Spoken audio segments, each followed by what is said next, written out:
जोहार, जय मूल्यवासी। मैं रविंद्र राणे और आप देख रहे हैं MN TV। आज हम घुमंतु जातियों की समस्या और उपाय, इसकी जानकारी डॉक्टर अंबेडकर जी के जयंती के अवसर पर लेंगे। भारत का एक ऐसा जातीय समूह है, एक ऐसा वंचित समूह है जिसका स्वतंत्रता दिवस अन्य भारतीयों से अलग है। फिलहाल देश में राष्ट्रवाद का खुमार चल रहा है, राष्ट्रभक्ति के सर्टिफिकेट दिए जा रहे हैं और दूसरी ओर उस जाति समूह का अलग स्वतंत्रता दिवस मनाया जा रहा है। उनमें कई ऐसे लोग भी हैं, हम कौन से देश में रहते हैं, देश का प्रधानमंत्री कौन है, इसका कोई एहसास भी नहीं होगा। ना वो गाँव में ना शहरों में बसते हैं, ना वो लोग जंगलों में रहते हैं। उनका तो जीवन ना कोई खबर ना कोई बसर ऐसा हुआ है। ना उनके पास आधार कार्ड है, वैसे भी निराधार लोगों के पास आधार कार्ड कैसे हो सकता है। ना उनके पास चुनाव आयोग का वोटिंग कार्ड है, ना कोई उनका बैंक बैलेंस है, तो पैन कार्ड भी कहाँ से हो सकता है। ऐसे 20 करोड़ लोग, घुमंतु जाति के लोग सभी राज्यों में दिखाई देते हैं। हमारा इंडिया दैट इज भारत 15 अगस्त 1947 को अंग्रेजों से ट्रांसफर ऑफ पावर के तहत आज़ाद हुआ, मगर इस घुमंतु जातियों को आज़ाद होने के लिए और 5 साल लगे। उन्होंने आज़ादी का जो सूरज था 31 अगस्त 1952 को देखा। जब भारत 15 अगस्त 1947 को आज़ाद हुआ था तो 16 अगस्त 1947 को कामगारों के राष्ट्रीय नेता अन्ना बोसाटी जी ने एक बड़ा मोर्चा खोल दिया था। यह आज़ादी झूठी है, देश की जनता भूखी है, ये उनका नारा था। तो इन घुमंतु जाति के लोगों ने 5 साल के देर बाद भी जो आज़ादी मिली वो एक अफवाह है। यह आज भी घुमंतु जातियों की दयनीय अवस्था से साबित होती है। अंग्रेजों ने 1871 को एक कानून बनाया जिस कानून के तहत घुमंतु जाति के लोगों पर गुनहगार का सिक्का लगा दिया।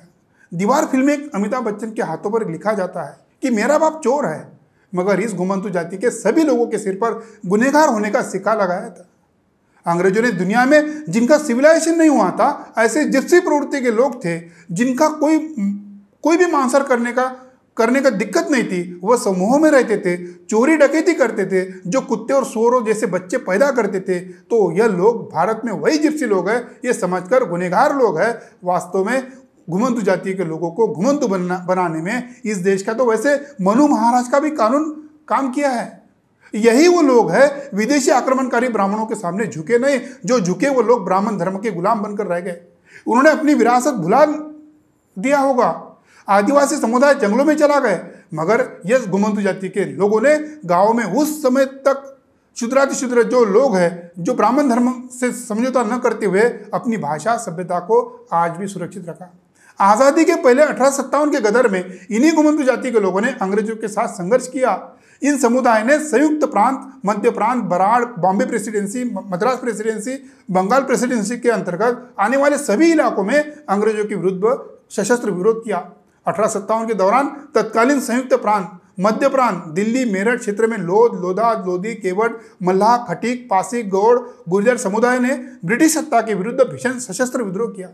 जिन्होंने क्षमा याचना किया उन्हें अंग्रेजों ने बख्श दिया, मगर इन घुमंतु जाति के लोगों ने अंग्रेजों के सामने क्षमा याचना नहीं किया, इसलिए उन्हें गुनहगार घोषित कर दिया। इन घुमंतु जातियों के DNA में स्वाभिमान ओतप्रोत भरा हुआ था। Doctor Ambedkar ji annihilation of caste में कहते हैं, ब्राह्मणों को कहते हैं कि ब्राह्मणों, आप कहते हो कि आपकी संस्कृति महान है, तो आप लोगों ने अछूत जाति, आदिवासी, घुमंतु जातियों का उत्थान के लिए आज तक कोई कार्यक्रम नहीं चलाया। उल्टा आपको इसकी लज्जा आनी चाहिए। जाति वर्चस्व कायम रहे, ऐसे वैदिक को थोड़ी भी शर्म महसूस नहीं होती है। वैदिकों की मानसिकता जो है अत्यंत नीच है। अपने ही देश के भाइयों के प्रति कर्तव्य भावना न रखने वाले ये बेशरम निर्लज्ज वैदिक है। ऐसे व्यवहार से मनुस्मृति और अंग्रेजों के एक्स क्रिमिनल ट्राइब के 1871 का जो कानून था, घुमंतु जातियों को संपत्ति जो थी कुत्ते और गधों तक सीमित रख दिया। भारत में जिप्सियों के भांति सांसी, कंजर, नट, पारदी, बेलदार, बंजारा, पारदी, भिल्ल, कातकरी, कैकाड़ी, वडार, टाकरी, मुसहर, इन जातियों को भारतीय समाज में आज भी गुनहगार माना जाता है। भले ही तत्कालीन प्रधानमंत्री पंडित जवाहरलाल नेहरू ने उनके ऊपर से 31 अगस्त 1952 को ब्रिटिशकालीन क्रिमिनल ट्राइब एक्ट खत्म कर दिया। उसके पहले डॉक्टर बाबा साहब अम्बेडकर जी ने संविधान सभा में 1951 में भाषण देकर कहा था, जब तक इस देश का घुमंतु जनजाति के लोग आज़ाद नहीं होते हैं तब तक इस देश को मैं आज़ाद नहीं मान सकता हूँ। राजर्षि साहूजी महाराज जी ने इन घुमंतु जातियों को जो गुनहगार माना जाता था, उनको रोज हाजिरी लगाने की जो अमानवीय व्यवहार था, 1918 को मुक्त कर दिया। फांसे पारदी, कोरवी, माकड़ वाले जैसे घुमंतु जातियों को अपने हृदय से लगाया, उनका जीवन स्थिर करने के काम किया, उन्हें अपना संरक्षक यानी बॉडीगार्ड तक बनाया। डॉक्टर आम्बेडकर जी ने भारत के संविधान में धारा 46 में घुमंतु जातियों के उत्थान के लिए बनाया था, मगर संविधान लागू होने के बाद भी वो धारा 46 लागू नहीं हुई। महाराष्ट्र में इन घुमंतु जातियों को ना शेड्यूल कास्ट में रखा है, ना शेड्यूल ट्राइब में रखा है, क्योंकि उनकी कोई सूची संविधान सभा तक नहीं पहुंची थी। आंध्र प्रदेश में ये घुमंतु जातियों के लोग शेड्यूल ट्राइब में हैं, कर्नाटक में घुमंतु जातियों के लोग शेड्यूल कास्ट में हैं, जम्मू कश्मीर में धर्म परिवर्तन किए लोगों पर अन्याय अत्याचार होता है, उनको प्रताड़ित किया जाता है। राजस्थान में कई घुमंतु जातियों की महिलाओं पर वेश्यावृत्ति के लिए मजबूर किया जाता है।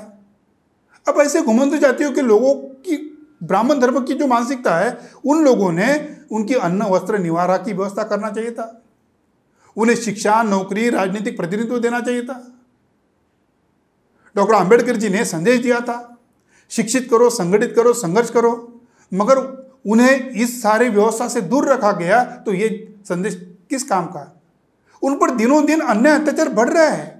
2019 में के रहीनपाड़ा गांव में इसी घुमंतु जाति के 5 नाथ जोगी लोगों पर चोर समझकर पीट पीट कर हत्या कर दिया। जम्मू कश्मीर में 2017 को इन घुमंतु जातियों को जो घर थे उनके तहस नहस कर दिया था। इन घुमंतु जातियों के बारे में 2008 में भारत की संसद में एक एप्रोप्रिएशन बिल पास हुआ था, जिसमें विमुक्त जातियों के हालात पर माननीय सांसदों ने कुछ तथ्यात्मक बातें रखी थी। उड़ीसा के एक सांसद ब्रह्मानंद पांडा, इन्होंने जिक्र किया था उनके निर्वाचन क्षेत्र का लोधा समुदाय, जो वास्तव में स्वतंत्रता संग्राम सेनानी थे। उन्हें आज भी समाज एवं शासन सत्ता पर बैठे जो लोग हैं जन्मजात अपराधी मानते हैं। उड़ीसा, पश्चिम बंगाल, बिहार, झारखंड में लोधाओं का प्रयोजन 18वीं शताब्दी में मध्य भारत से हुआ था।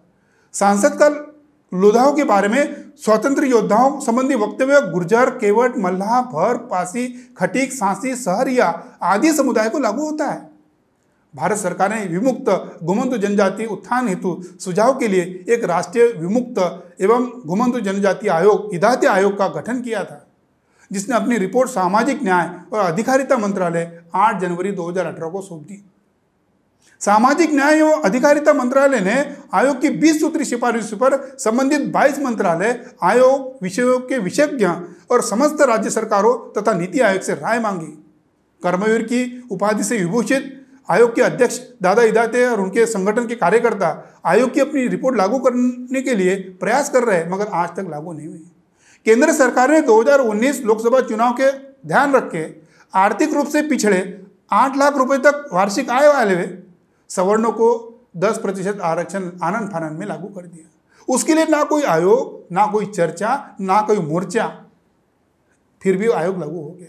जबकि मुश्किल से 1 लाख रुपए वार्षिक आय वाले 20 करोड़ उपयुक्त घुमंतु जातियों के लिए कोई किसी को फिक्र नहीं है, किसी राजनीतिक दलों को फिक्र नहीं है। सबसे बड़ी इसकी वजह यह है कि विशाल आबादी वाले समुदाय असंगठित रूप में रहता है, इसलिए प्रेशर ग्रुप के तौर पर काम नहीं कर पा रहे। इसलिए जब तक कोई सक्षम एवं प्रभावशाली राजनीतिक नेतृत्व विमुक्त और घुमंतु जनजातियों के उत्थान के लिए पूरी संवेदनशीलता से, जिम्मेदारी से नहीं निभाएगा, तब तक इन सर्वाधिक वंचित समुदाय को सामाजिक न्याय नहीं मिलेगा। इसके लिए घुमंतु जनजातियों ने सेग्रीगेशन में न रह के SC, ST, OBC और अल्पसंख्यक समुदाय के साथ खड़ा होकर एक आंदोलन करने की जरूरत है। यही डॉक्टर आम्बेडकर के जयंती पर हमारा आशा और विश्वास है। आज के लिए इतना ही। दर्शकों के लिए धन्यवाद।